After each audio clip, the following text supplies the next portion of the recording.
Ei, gente, 20 horas. Começamos mais um live. Chamar aqui a doutora Alejandra, que estará dividindo hoje conosco o live. Hoje nós vamos falar sobre depressão nos jovens. Então, esperando a doutora Alejandra. A doutora Alejandra, ela é de Buenos Aires. Ela é professora da Universidade Kennedy, em Buenos Aires. Ela não é minha professora, ela é professora de uma outra universidade, porque eu faço doutorado na UCES. E ela é professora universitária da Universidade Kennedy. Eu conheci a doutora Alejandra Porras através da Edna, minha colega de doutorado. E a Edna é amiga do Marcelo, que estuda com a doutora Alejandra na universidade chamada Kennedy. Ela é psicanalista, ela é psicóloga, esperando ela chegar, esperando ela se conectar. Deixa eu chamá-la de novo aqui. Deixa eu chamar de novo rapidinho, gente. Chamar a Alejandra, a doutora Alejandra. Vocês vão gostar muito dela. Doutora Alejandra. Gente, hoje a divisão do live é com a doutora Alejandra. Então, não adianta vocês pedirem para dividir, porque hoje eu vou fazer o live com a doutora Alejandra. Ei, Cristiano, esperando ela entrar. Ela tá falando de Buenos Aires. Vamos esperar ela. Deixa eu ver se ela já pediu aqui, né? Vamos ter um pouquinho de paciência, porque ela já falou para mim agorinha que ela já estaria esperando aqui. E a gente tem que lembrar que o live do Instagram, ele dura 1 hora. Deu 1 hora, ele corta. Alejandra, doutora Alejandra, pede para compartilhar. A senhora tem que ir na setinha aí pedir para poder eu aceitar. Aí você tem que pedir, doutora Alejandra. Vocês vão gostar muito da doutora Alejandra. Pediu. Oba, vamos começar o live. Conectando com a doutora Alejandra.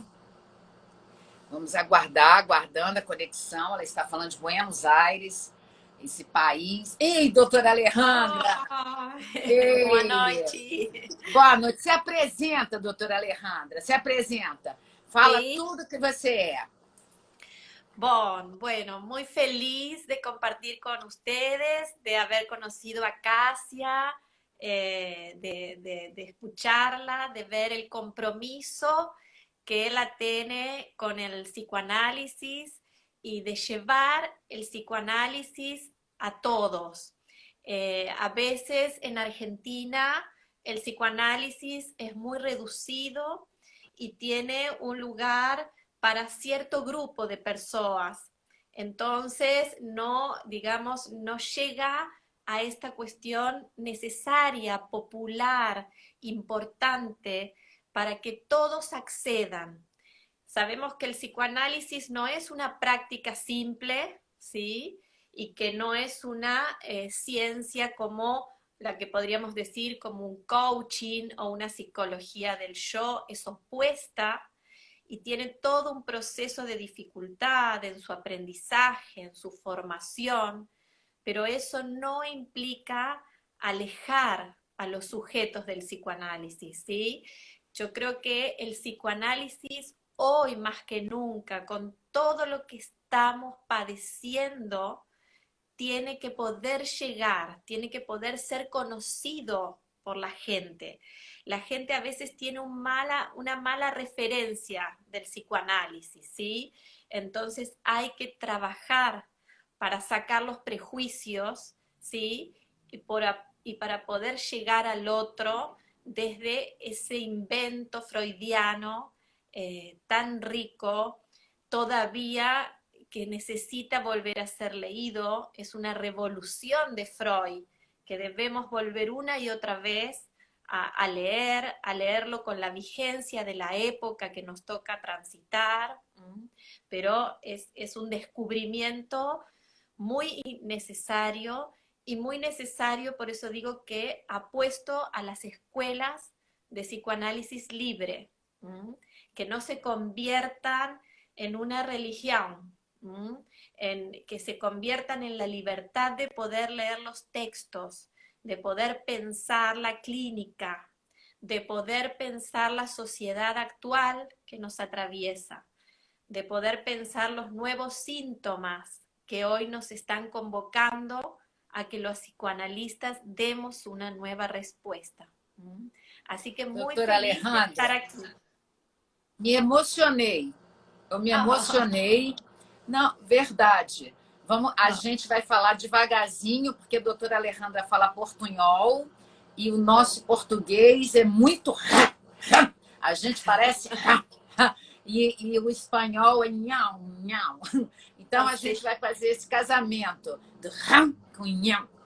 E como, assim, e eu me emocionei quando a senhora falou que tem que fazer a psicanálise se tornar mais aceita, porque quando eu fiz psicologia, eu já era psicanalista. E quando eu fui fazer psicologia, eu percebi que os professores de psicanálise querem segurar o saber. Eles não querem abrir o saber. E eu fico muito encantada. Eu, quando escolhi a Argentina para fazer o meu doutorado, é porque eu escolhi um país que guardava psicanálise, mas guardava com carinho. Diferente do Brasil. O Brasil, as pessoas guardam Lacan, elas não guardam Freud. E eu, como a senhora, nós somos psicanalistas freudianas. E assim, eu estou muito feliz mesmo, porque um dia a Edna estudou lá, fez mestrado lá, conheceu a senhora. Edna, eu não sei o sobrenome da Edna, mas a senhora sabe que Edna apresentou Marcelo. E aí depois eu não sei o sobrenome dela, mas é uma querida, que é lá de Cuiabá. Aí o Marcelo conheceu a Edna, aí vai por tabela quem eu conheço, doutora Alejandra. Então, assim, eu estou muito feliz mesmo, para eu poder dividir um live aqui no Instagram, porque eu sou muito guardiã, eu sou muito zelosa com o meu canal, com o meu Instagram, com as minhas páginas, porque eu não quero que a psicanálise ela seja mais criticada do que ela já é. A psicanálise já é muito criticada. A psicanálise, as pessoas não entendem a psicanálise, porque é um saber difícil, igual você falou, que é difícil. É difícil entender a psicanálise, porque o Freud construiu um saber. Então, o Freud construiu todo um arcabouço. E as pessoas não entendem e preferem falar, não, sai, psicanálise. E não é nada disso. Então, eu acho que vai ser um bate-papo assim, muito rico. E aquele dia você falou que você está fazendo um artigo científico sobre os jovens depressivos. E aí eu vou começar já a perguntar a você. Você está me entendendo direitinho, professora? Está me entendendo? Tá. Então eu vou logo... Você. Que bom. E vocês que estão aqui no live, que no primeiro momento não estão compreendendo, o espanhol é assim. Para e fica prestando atenção, que aí ele vai fazendo... Vou mostrar o que vai fazendo no seu cérebro. Vai fazendo uma neuroplasticidade. Seu cérebro vai se tornando plástico e aí você começa a entender. A gente tem que aprender um outro idioma até para poder fazer o nosso cérebro crescer. Então, não fala que não está entendendo. Ninguém falou não ainda. Mas em vez de falar que não está entendendo, para e presta atenção. E aqui, pediram para tirar os comentários. Não, eu vou deixar os comentários, sabe por quê? Nós somos democracia, nós somos livres. Se as pessoas querem ficar falando sem parar, falando, digitando, fala, tá perdendo a aula, sabe? Mas vamos tentar fazer neuroplasticidade, vamos tentar colocar o nosso cérebro plástico, nosso cérebro para poder entender. Esse povo da Argentina, eles vão estar muito comigo. A nova turma que eu estou abrindo de psicanálise para fora do país, doutora Alejandra já faz parte do quadro de professores. Né, doutora Alejandra? A senhora já aceitou, o Marcelo também.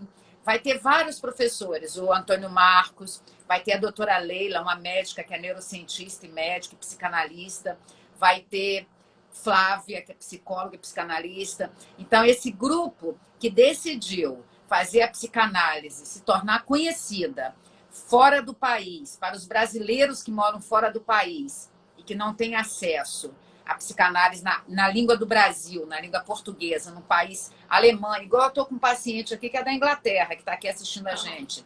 Tenho da Oceania, tenho da Espanha, Portugal. Então, esse canal de YouTube, onde eu estou com 165 mil inscritos, assim, é muita coisa para um canal de saber. Porque se fosse um canal de alegria, ia ter No. 35 milhões. Mas um canal de conhecimento, um canal de estudo, e através do canal de conhecimento, através do canal de estudo, a gente pode chegar muito longe. Então, e a gente tem que, às vezes, agradecer a dificuldade que a gente está vivendo da pandemia. Porque essa dificuldade está fazendo a gente se conhecer. Eu conheci a senhora exatamente nessa dificuldade. Foi nesse momento, e não conheci na Argentina. Então, a primeira pergunta que eu vou fazer. A primeira, ei, Marcelo, Marcelo tá aí Hola vendo a Marcelo. gente. Sí. Rogério também já deu oi. Assim, as pessoas deram oi, mas eu não consegui pegar todos. Marcelo, obrigada. Obrigada porque você me apresentou essa princesa. Além de inteligente e linda, aí agrega duas coisas. E simpática, né? E Oh. ela adora o Brasil, ela tem uma irmã que mora em Goiás, né, professora? Então, assim, a primeira pergunta que eu vou fazer, e eu vou ter que me conter, porque eu sou faladeira. Então, eu vou me conter para a senhora falar e falar tudo sobre o artigo científico. O que levou você a escolher e fazer o artigo científico sobre jovens depressivos?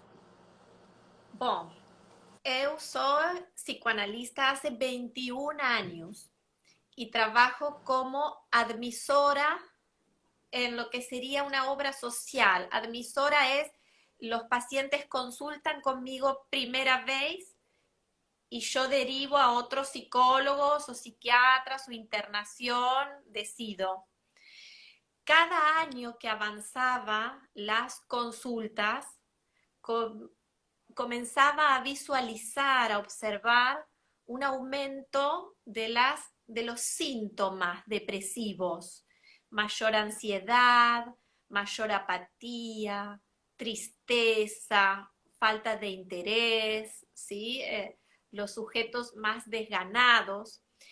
Y la particularidad que comencé a observar, por eso empecé a investigar, fue sobre que los sujetos comenzaban cada vez a estar más medicalizados desde muy pequeños, porque mi investigación es sobre las depresiones que comienzan o los síntomas depresivos a partir de los 14 años, ¿sí? Hasta esa edad, muy, muy jóvenes, ¿sí?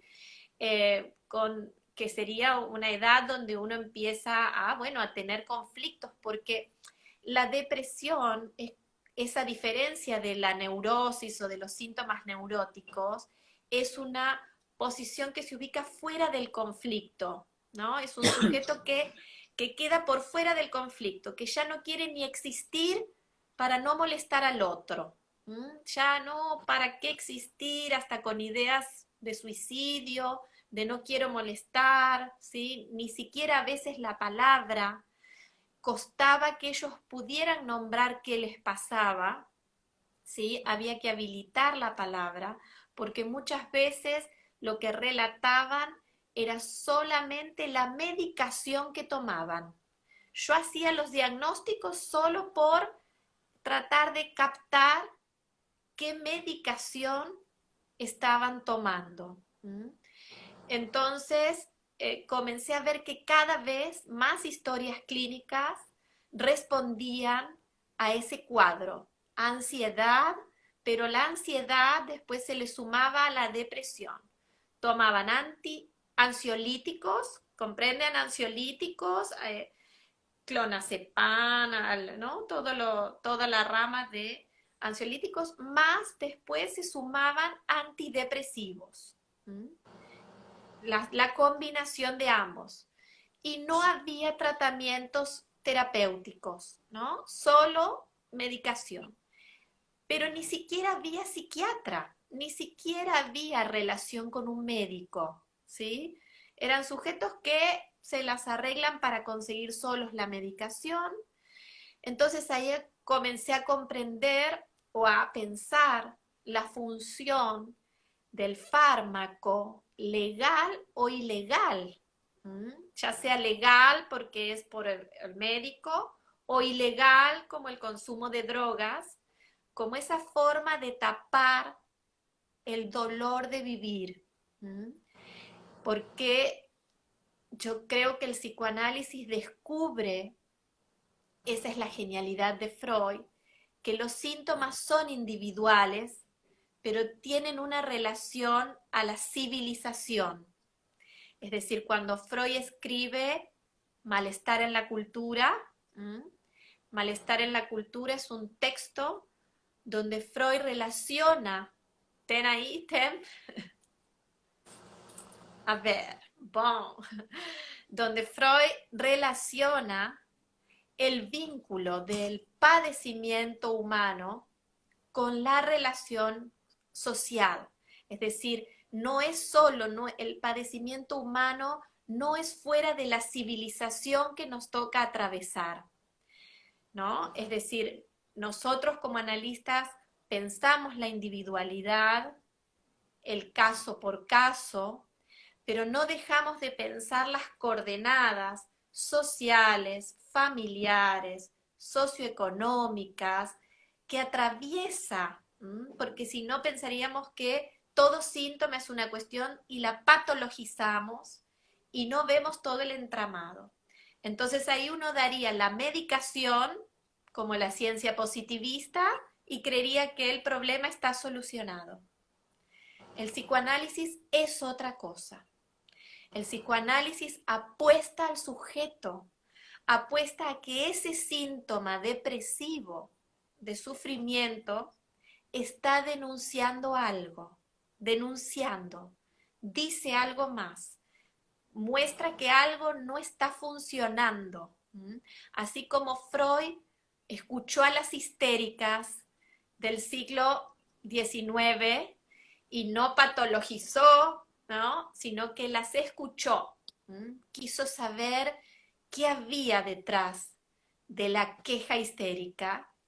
Yo creo que el desafío de nuestra época es que comencemos a escuchar qué pasa con nuestros jóvenes depresivos, qué nos dicen nuestros jóvenes apáticos, abúlicos, sin ganas, sin proyectos, sin sueños, que denuncian hoy, al modo del siglo XIX, estos nuevos, diríamos, fenómenos clínicos, para que no avancemos más solo con creer que la medicalización es una manera de callar, de tapar. Además, Casia, la depresión es algo que rechazamos todos, porque estamos en un mundo en donde todos debemos ser felices, todos debemos consumir, todos debemos hacer cosas y el éxito. Y ese empuje, que yo llamo empuje hacia la felicidad, no es el empuje, lo que podríamos decir, a la salud, realmente a ver qué pasa con ese sujeto, ¿no? No todos pueden llegar al éxito, no todos quieren el éxito, no todos lo desean. Entonces, que podamos pensar la particularidad y escuchar qué pasa con esta cantidad de síntomas que comenzaron a avanzar como diríamos, con fenómenos depresivos, de apatía, de desgano, de desesperanza. Me parece muy importante, ¿sí? Entonces, obviamente, comencé a escribir y a pensar en el mito de Edipo, en qué está funcionando ahora, es esta caída que llamamos nosotros la caída del padre, qué función tienen estas patologías, que no quiero llamar patologías, pero ¿no? Que hay que comenzar a volver a preguntarse, por eso digo, mi pregunta central es pensarlo como un síntoma que comienza en lo individual, pero que toma lo social. Entonces...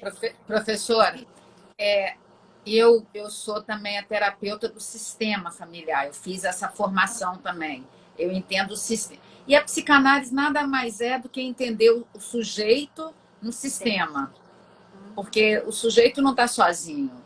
Então, quando eu aprendi que o segundo nascimento, o humano, o segundo nascimento do humano é o nascimento da barriga da família para a barriga do mundo, porque o primeiro nascimento você nasce da barriga da mãe, da barriga da família. Você sai daquele mundo confortável da barriga da família. Aí você fica ali até 6 anos, depois você vai para as escolas, aí é um segundo meio social. E o segundo nascimento mesmo, esse específico, é quando você nasce você nasce dessa barriga da família, essa barriga que acolhia ou não, né? Que às vezes não acolhe, e você nasce para o mundo. E quando você nasce para o mundo, eu gosto muito de estudar a etimologia das palavras, estudar a raiz das palavras. Gosto demais. Eu gosto de entender a raiz. E quando eu fui. Você é muito lacaniana, então.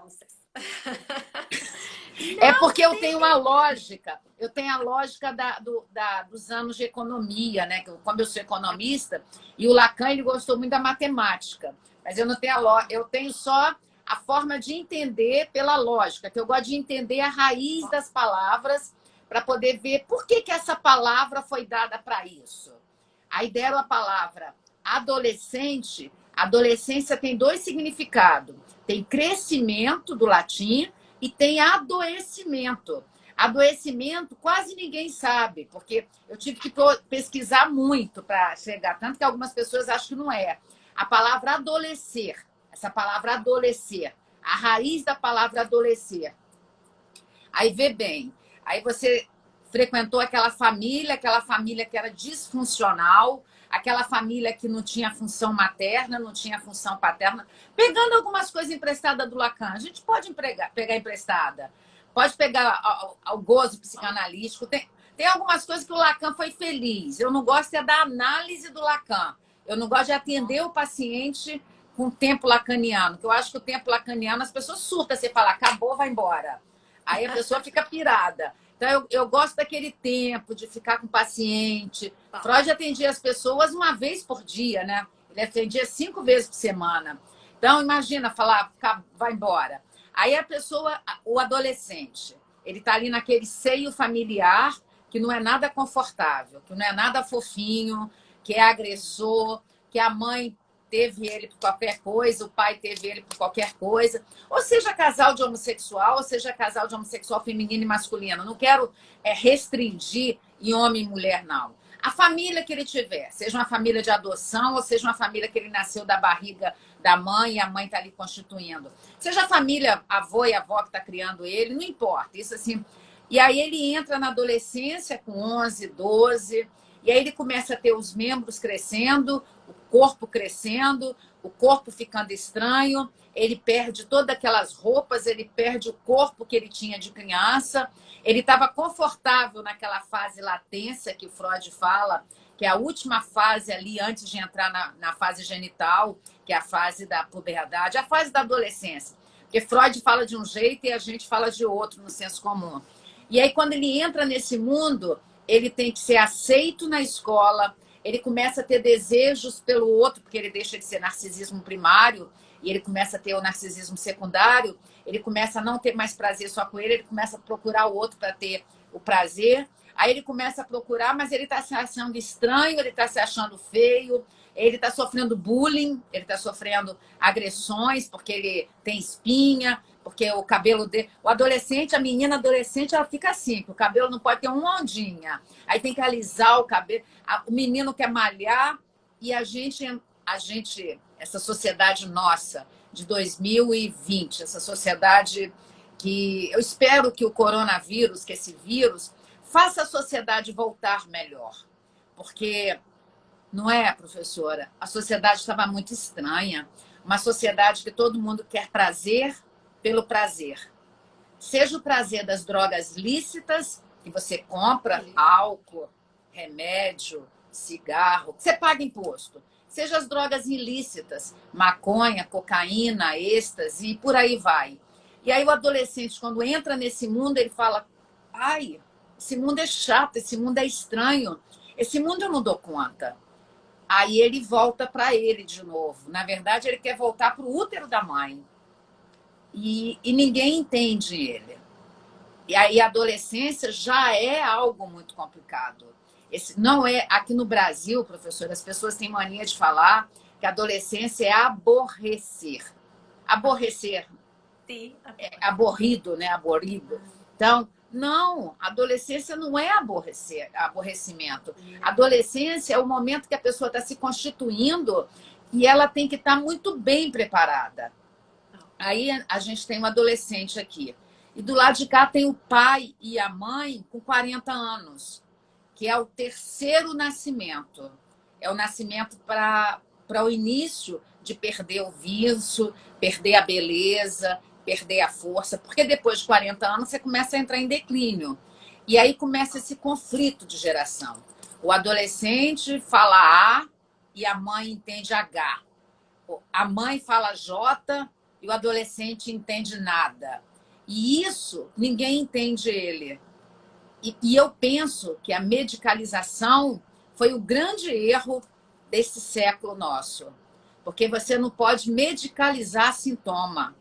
E nós estamos vivendo uma era que as pessoas estão medicalizando sintoma. Eu moro em todas as cidades do Brasil, professora, assim, nesse último ano. Tem farmácias de 500 em 500 metros e farmácias enormes. Em Buenos Aires não tem. Aqui na Argentina igual, igual. É, professora, mas não é igual aqui no Brasil, não. Eu ando por aí, eu conheci esses bairros lindos. Gente, como é o nome dos bairros? Recoleta, um outro que é... São bairros lindos que tem aí. Recoleta é onde tem aquele cemitério lindo, né? Que parece mais um museu, aquele cemitério. Tem o outro bairro que... o Madeiro, Porto Madeiro. Puerto Madeiro, Palermo. Palermo. Sabe o que Palermo me lembrou? Ipanema. Só falta ter a praia. Ipanema no Rio. Aquelas lojas de rua. Não lembra?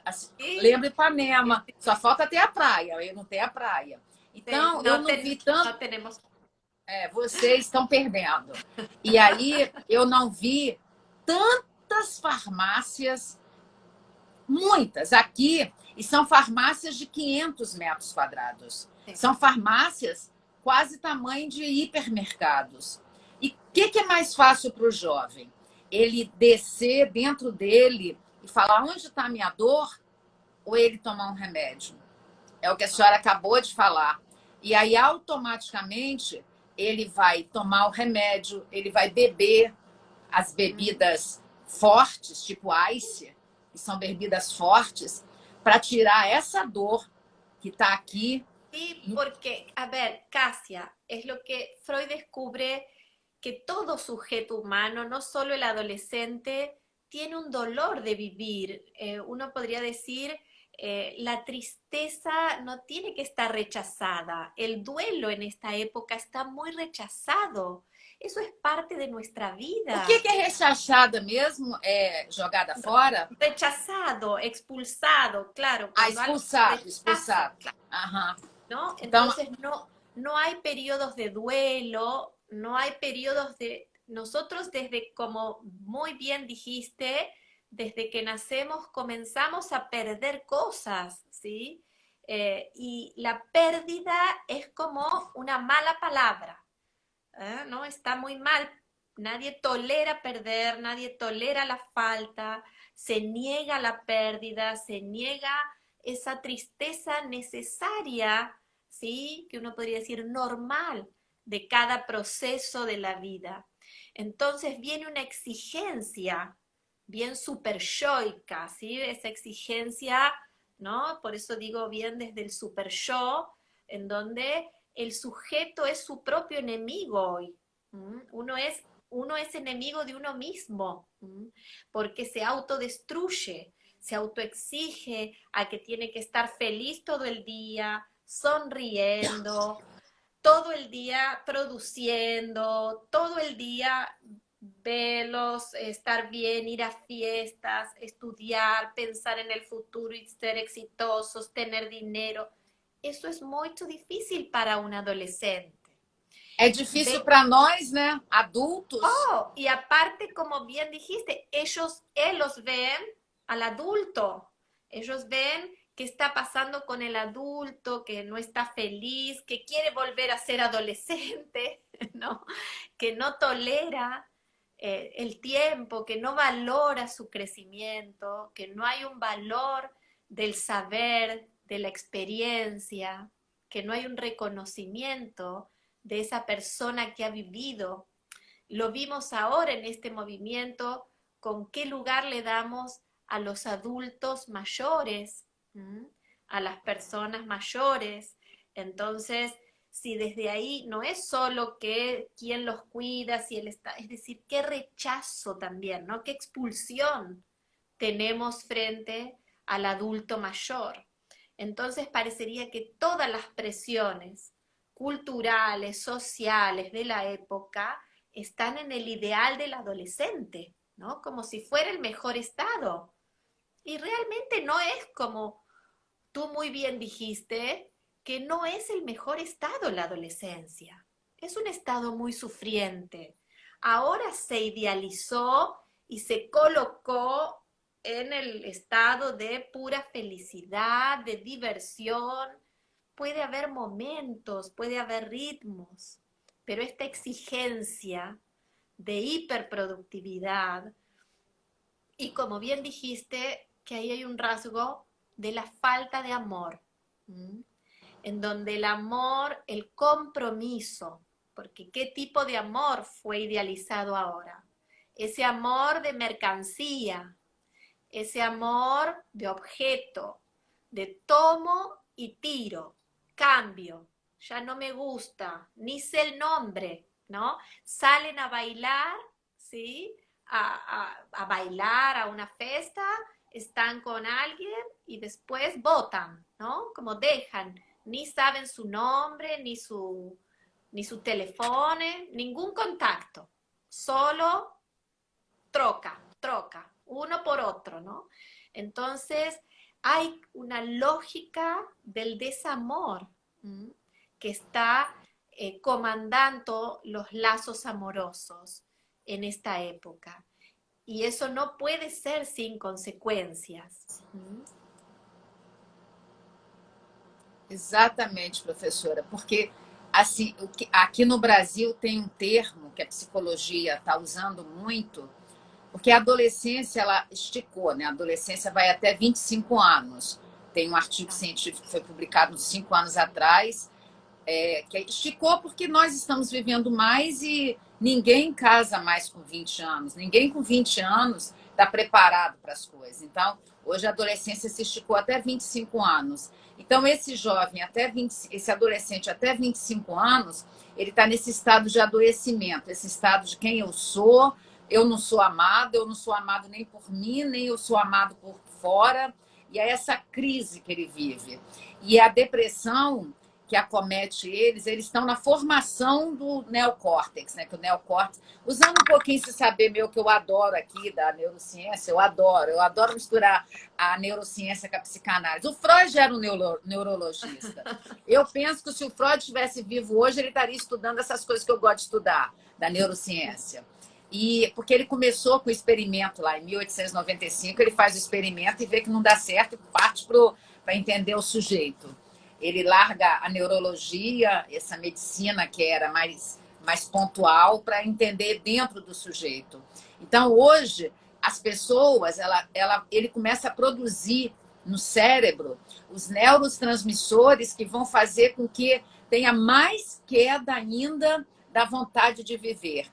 Quer dizer, é uma coisa sintomática, é uma coisa emocional, é uma coisa que acomete o psiquismo, e aí ela vai transbordando para o corpo, começa a atingir o sistema do cerebral, começa a atingir, e ele começa a produzir uma queda assustadora dos neurotransmissores que ele deveria produzir, porque ele está na força dele. O adolescente está na força. Então ele começa a ter queda de dopamina, de noradrenalina. Dopamina é a do prazer, noradrenalina é do prazer, e aquela do bem-estar, que é a serotonina. E esse trio vai fazer com que o adolescente fique mais perdido. E na hora que ele toma o remédio dá aquela pseudo-euforia, dá aquela... Porque o remédio mascara o sintoma. E aí, cada vez mais, eu percebo que cada vez mais eles vão se medicando mais, comprando em qualquer lugar, nem na farmácia eles estão comprando. Eles pegam o remédio da tia, compra da vizinha. Um dia desse, eu vi no meu canal de YouTube, uma pessoa colocou um comentário que ela falou, vendo clonazepam, vendo não sei o quê, um câmbio negro da vida. Óbvio que eu bloqueei essa pessoa, que essa pessoa não é digna nem de estar no meu canal de YouTube. Mas se aparece no meu canal, imagina como que deve ter para vender em qualquer Mercado Livre. E esse adolescente, ele não consegue ser ouvido porque os pais também não são ouvidos por eles também. Aí fica essa guerra, porque a análise ainda é algo que as pessoas acham que não precisam fazer. A análise ainda é algo que as pessoas acham que estão bem. E essa coisa que eu achei fantástica que você falou, essa busca desenfreada pelo prazer momentâneo. Essa palavra, né, o hedonismo, esse prazer, é prazer pelo prazer. E aí, uma outra coisa que eu achei fantástica, que eu gosto muito das etapas do luto. Eu gosto muito de entender que toda perda, você tem que ter, no mínimo, 1 ano de sofrimento. E aí eu vou contar um detalhe. Eu, como uma pessoa que teve um pai que fez um corte da castração em mim, e eu sou aquela pessoa que eu tive o corte da castração, eu sempre entendi que meu pai era marido da minha mãe, e ele é o primeiro amor da menina. O pai que estabelece isso na cabeça da menina é o primeiro amor. E aí depois eu tenho o segundo amor, que é meu filho. Mas sempre também, ele não é meu, ele é o filho. E quando meu pai foi embora, há 3 anos e meio atrás, no dia 17 de outubro de 2016, ó, até embarga a voz para falar, eu fiquei 1 ano, e eu sou colorida, eu adoro cores, eu sou bem colorida. Dá para ver, né, professora? Eu gosto, eu sou bem colorida. Eu gosto do símbolo da bandeira gay. Na verdade, todas as cores ali são minhas. Eu fiquei 1 ano de preto, porque a minha alma, meu psiquismo estava preto. Fiquei de preto para eu poder trabalhar essa perda. E muitas pessoas, e olha que eu sou adulta, eu perdi meu pai com 56 anos. Muitas pessoas falavam, Cássia, tá na hora de você elaborar. Falei, elaborar? Como? Cadê o comprimido mágico? Cadê a coisa xamânica? Cadê a coisa qual o botão que eu tenho que apertar? Se cobram de mim. Imagina de um adolescente. Só que eu sou adulta e eu sei. Então, eu fico imaginando esse sofrimento do adolescente que não tem com quem falar. Uma outra coisa que eu percebo que fazem os adolescentes entrar muito em depressão são os abusos. Às vezes, a mãe casou com outra pessoa e aí aquele padrasto está abusando daquela menina desde que ela tem 10 anos, 9 anos. Às vezes, aquele padrasto está abusando daquele menino e ele não pode falar. Ele não pode falar porque a mãe está no 3º casamento.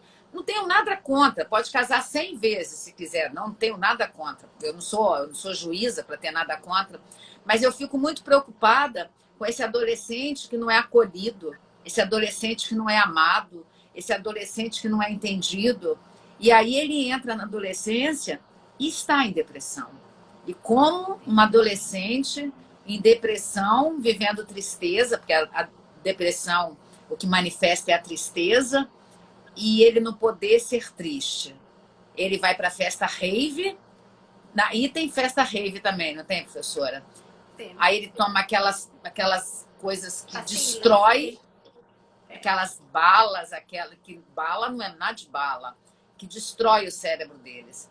E eles estão na formação do cérebro, porque o cérebro do adolescente se forma aqui, o neocórtex aqui na frente, o lobo córtex pré-frontal, se forma até 21 anos. Aí eu fico imaginando, ele está na hora das conexões neurais terem sido feitas bonitinho, porque tem que crescer naturalmente. E ele está botando um monte de remédio no cérebro.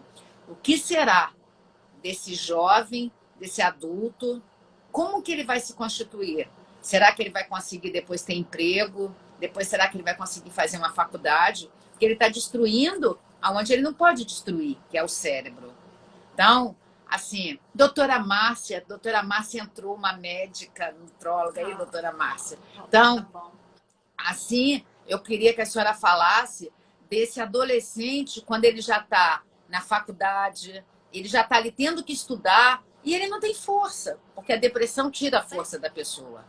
Además, Casia, ahí marcaste un tema fundamental, que es el tema de la elección, el tema que implica elegir. Los sujetos tenemos mucho conflicto para elegir.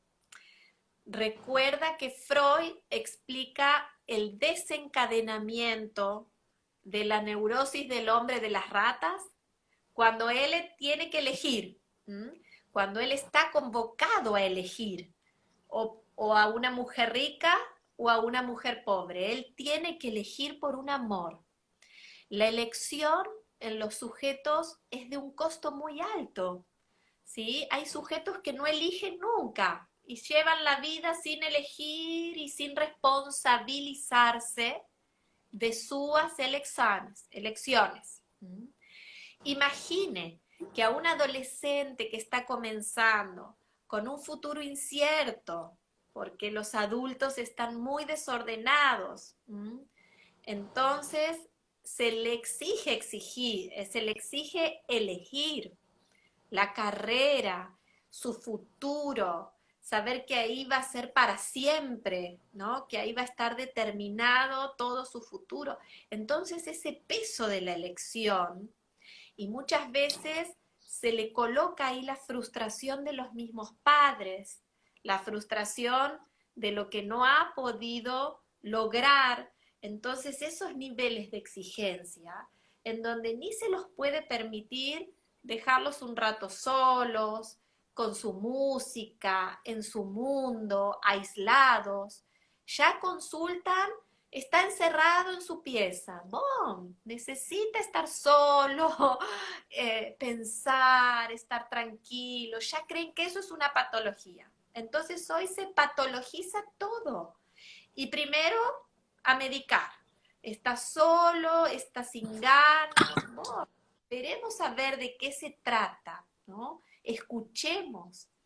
Y si no habla el sujeto, hay que hacer hablar el síntoma.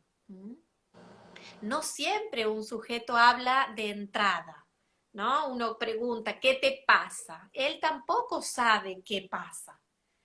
Nosotros tenemos que acompañar, ayudar a que ese síntoma comience a falar, comience a hablar, comience a decir algo, a A senhora denunciar. falou uma coisa, só rapidinho, porque o Marcelo até ajudou aqui quando você falou elegir, aí as pessoas às vezes não entendem, escolhas, quando você faz as escolhas.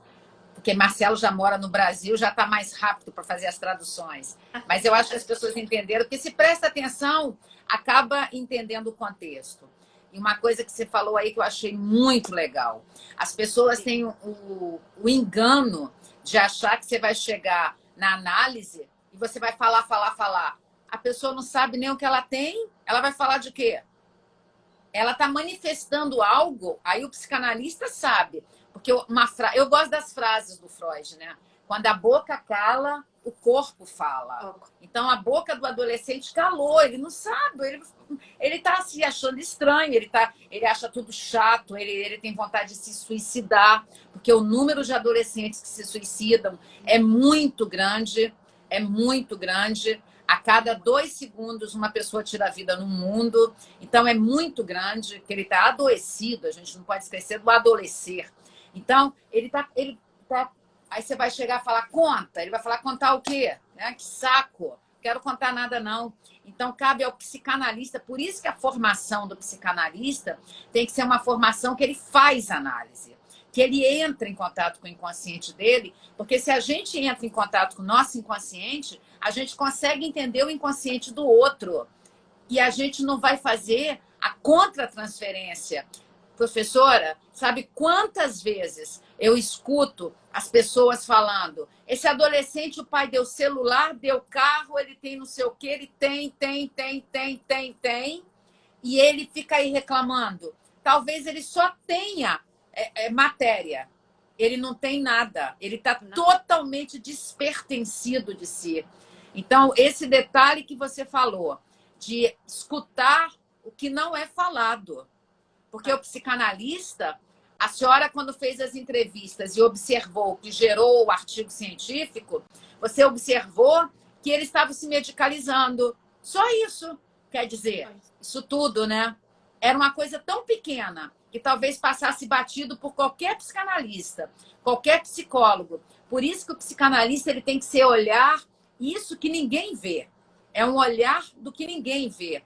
Entender aquele sintoma que está lá totalmente recalcado em um adolescente de 14, 15, 16, que está abrindo a porta da vida, tão novinho, cheio de sintomas que já fazem ele não querer viver mais, porque a depressão leva à morte.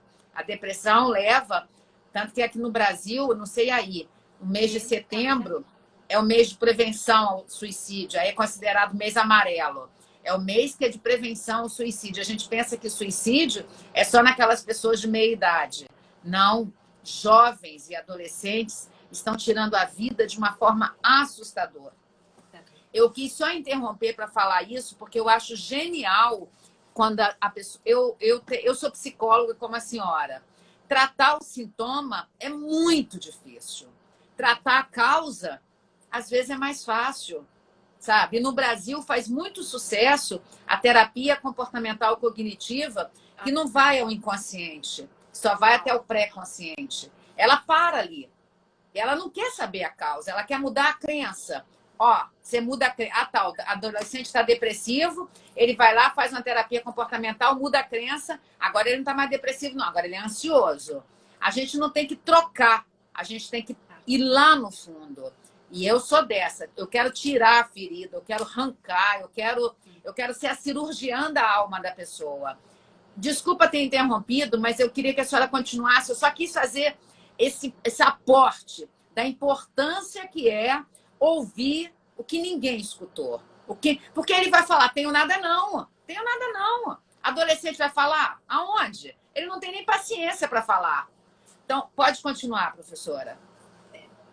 Sí, esto es por eso a veces es una clínica difícil, la clínica del adolescente, por lo que interpela al analista, por el lugar de los padres, porque los padres a veces tampoco quieren que vayan al analista, al psicólogo, para que no hable, para que no cuente cosas. Entonces, también hay muchas resistencias, ¿no? En el tratamiento, y a veces cuando ven que algo comienza a cambiar en el adolescente, que quizás estaba muy retraído y comienza a hablar o a denunciar algo, enseguida también sacan de terapia, sacan del tratamiento analítico. Es decir, porque el adolescente todavía, algunos sí, pero no es que tiene toda la autonomía de poder elegir, escoger, sostener el tratamiento analítico. Entonces, la función de los padres también es muy importante, ¿sí? Ahí en este, digamos, en este espacio para que se sostenga, ¿sí? Pero sí, realmente es un desafío muy importante que que siempre el psicoanálisis, así trabaje con niños, adolescentes, adultos, tiene esta orientación. A Freud, en su descubrimiento, no le interesaba que el síntoma desaparezca. Pensemos el síntoma como este estado depresivo, ¿sí? Freud no quería que desaparezca rápido el síntoma, que se fuera, porque el síntoma era el camino, ¿sí? Él trabaja en las vías de formación de síntoma, es el camino que nos lleva a descubrir la causa de ese síntoma.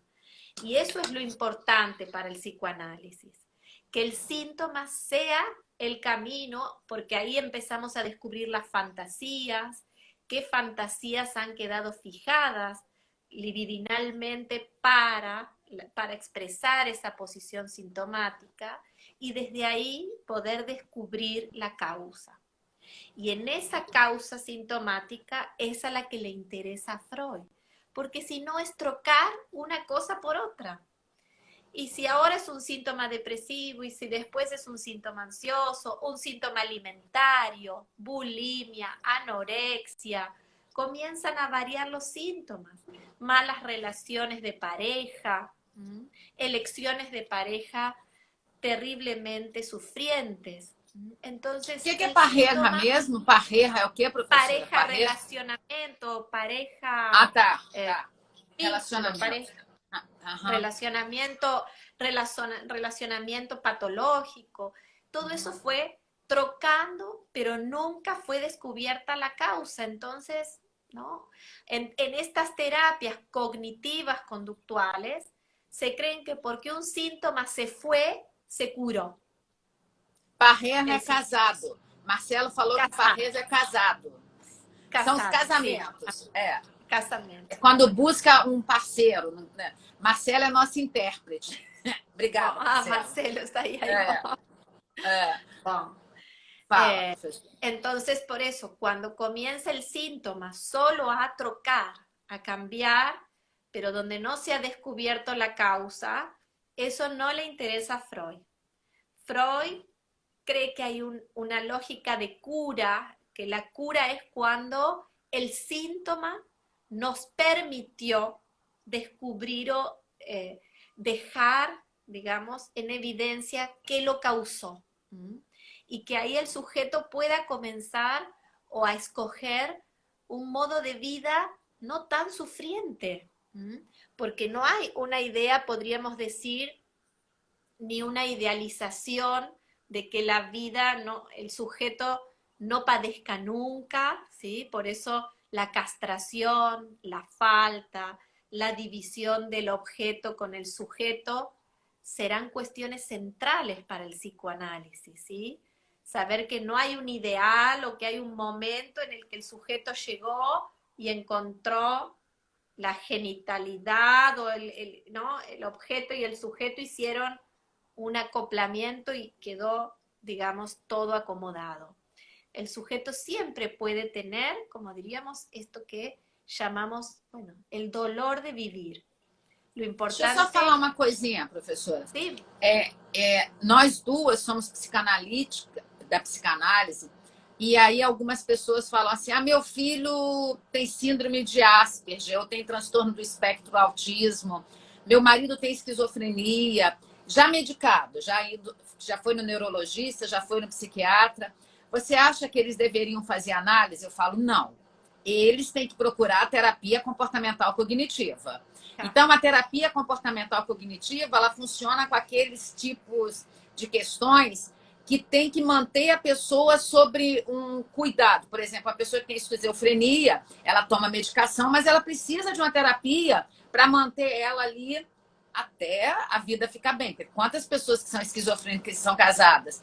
Uma outra, a terapia comportamental cognitiva funciona muito também para aquilo que Freud falou do psicose maníaco-depressivo, que é o transtorno bipolar. O bipolar, ele não consegue entrar em análise. Ele não entra em análise. Porque entrar em análise, você tem que ser neurótico ou parafílicos, né? Você tem que ter o corte da castração ou fraco. Pessoas que não fizeram o corte da castração, elas não conseguem entrar em análise. Porque ela tem desejo, realiza. Então, como que você vai fazer uma pessoa que tem desejo... Porque quem tem psicose, ou hoje, dito pelo DSM-5, quem tem os transtornos mentais, são pessoas que realizam o desejo. Então, assim, eu e a doutora Alejandra, em hipótese nenhuma, estamos falando que a terapia comportamental cognitiva ela não funciona. Ela não funciona para descobrir a causa. Porque vai que tem um terapeuta comportamental cognitivo aí assistindo a gente, doutora, e vai falar, poxa, estão desqualificando a gente. Não. Se você quer descobrir a causa do seu sintoma, faça análise. Se você está de boa, vivendo aí, não quer saber a origem, você está de boa com a depressão, faça terapia comportamental cognitiva. Não é, professora? Senão a gente ridiculariza muito, ressacha, né, na Argentina, e não é esse o nosso papel. Nós somos guardiãs do Freud. A gente está tomando conta do caixão do Freud. Eu e a doutora Alejandra. Eu estou do lado de cá e a doutora Alejandra do lado de lá. Mas até o Freud entendeu. Até o Freud falou que tem pacientes que não são analisáveis. Ele deu uma lista de pacientes não analisáveis. Doutora Alejandra, se serve de consolo para os seguidores, o meu marido é não analisável. Eu sou casada com um homem que não entra em análise. Eu não posso virar para ele e falar, pensa. Ele que quer saber de pensar. Então, mas aí, ele faz terapia comportamental cognitiva. Eu sou apaixonada pela psicanálise. Eu acho que a psicanálise traz esse resgate da sua criança lá nas fases iniciais. E uma outra coisa que eu gosto muito do Freud, perguntar a Freud, você atende criança? Ele falou todas as crianças. Ele falou, como? Se só sai adulto do seu consultório. As crianças que estão dentro de cada adulto. Então, essas coisas que a gente tem que deixar. E aí, doutora Alejandra, a gente tem 5 minutos. O Instagram, ele corta. 5 minutos. Aí, 3 minutos para você fazer suas considerações finais e a gente se despedir. O papo tá gostoso demais. Assim, eu tenho adorado, eu tenho gostado demais de ter conhecido a senhora, de estar com a senhora. Eu vou liberar para suas considerações finais. Esse tema não se esgota, não se esgota. E a gente vai fazer outros lives ainda nessa quarentena. Suas considerações finais. Bom, bueno, agradecer a todos porque que el psicoanálisis hoy vuelva a ser una influencia, que podamos hablar de psicoanálisis es importantísimo, ¿sí? Porque si no quedamos algunos psicoanalistas solo en la queja, la psicología del yo, los coaching, pero los psicoanalistas no salimos a hablar.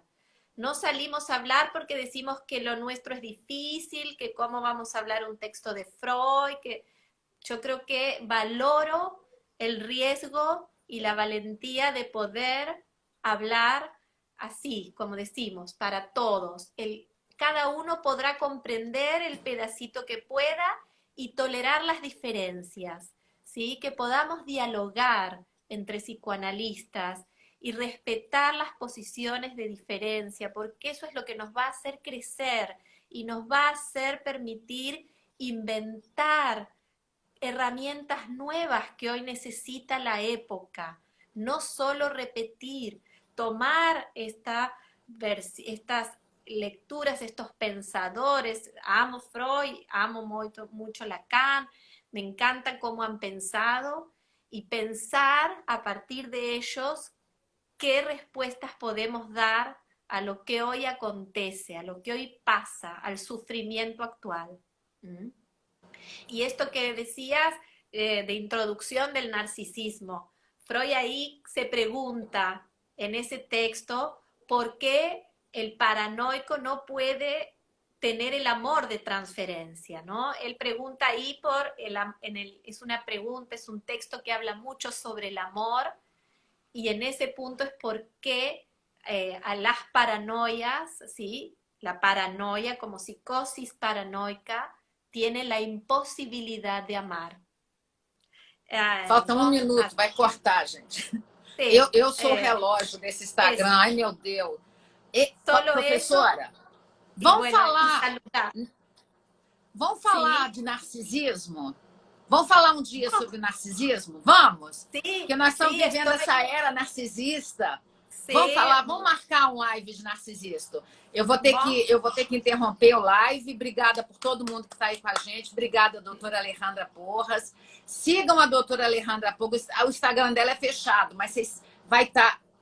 como é que é o ale.porras, né, doutora Alejandra? Alejandra Porras 1. Alejandra Porras 1. Sim. Uno.